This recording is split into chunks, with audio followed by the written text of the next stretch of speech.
Alright, as you can see here, we have an opened up 360 box.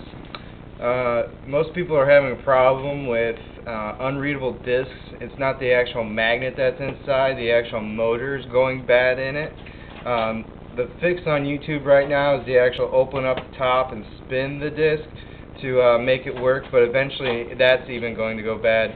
And having the Xbox open like that is never good.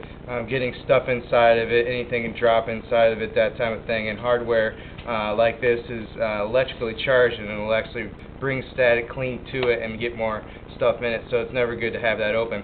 I'm going to demonstrate on how to change out the DVD-ROM hardware. Inside the DVD-ROM there's a card in there, and it's specific to each one of your Xbox. It's actually programmed into your Xbox. First, you want to take your Xbox apart, and you can find that on YouTube. Second, you got to take out your disk drive. I'll go ahead and just unplug the two cords.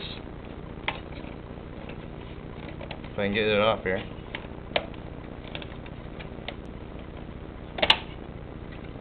Set the Xbox aside.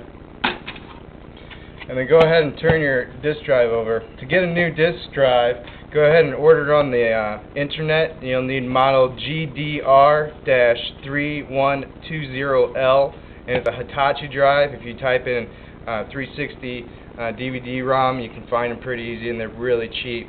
So this is a lot cheaper than sending it in. It's a lot quicker also. I've already marked the holes and taken out the screws where you need to take those out. So there's actually 6 screws you need to take out. One here, here, and here. Once you do that, then the case just simply goes ahead and comes apart.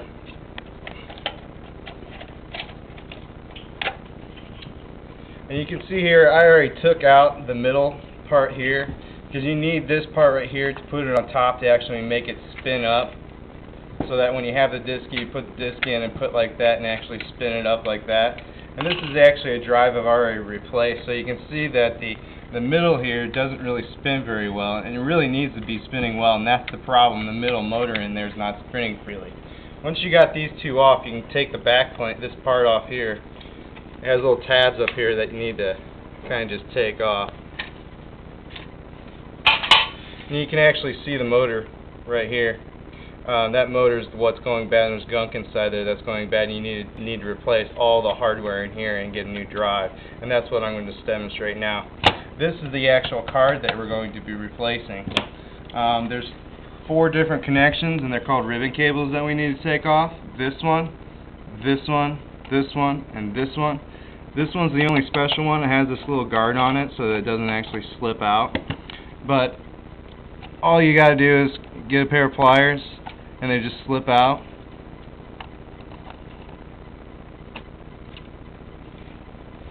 I go ahead and save this one for last because the card's in there. But you can go ahead and just pop this off with your fingers.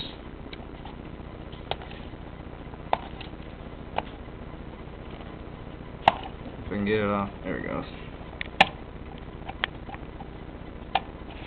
And then that part just slides out. And then this card has a little pin over here. Push this pin back and it just pops out like that. And then you can get to this one a lot easier. Okay? Now you got your card out. This is the most important part right here. All the other thing in here is just hardware to this card. This controller card controls everything in here. Once you get your next drive, go ahead and take out this card from your new drive, and then take this card and put it in the new drive with the new hardware. I've already done this on another Xbox, and I'll go ahead and demonstrate the process then. I've put my Xbox back together. What you need to do is, once you get that card back in there, put all the ribbon cables back on your old card into the new hardware. The hardware, which is all the motors and all that kind of stuff.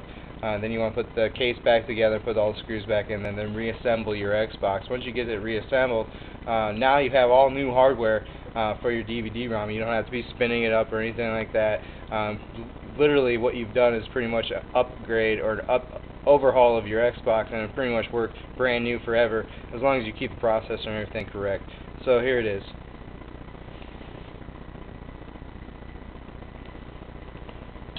Now, if you would change out just the DVD-ROM, right now that just the DVD-ROM would have a new MAC address on the card and it wouldn't be the exact same card, so it would actually come up with red lights. But because we've used that exact card that was in the original one, it now understands that we have that exact same pretty much drive in there, but just new hardware. But you can see open tray. Sometimes what you'd be doing now is spinning it up because of that motor in the middle has too much gunk in it and stuff like that, and it can't actually spin itself up, but you help it enough and give it enough inertia for it to do that. Most power used by a motor is at the beginning of the startup, so that's why. But you can see, since we've changed out the hardware and everything like that, we're good to go.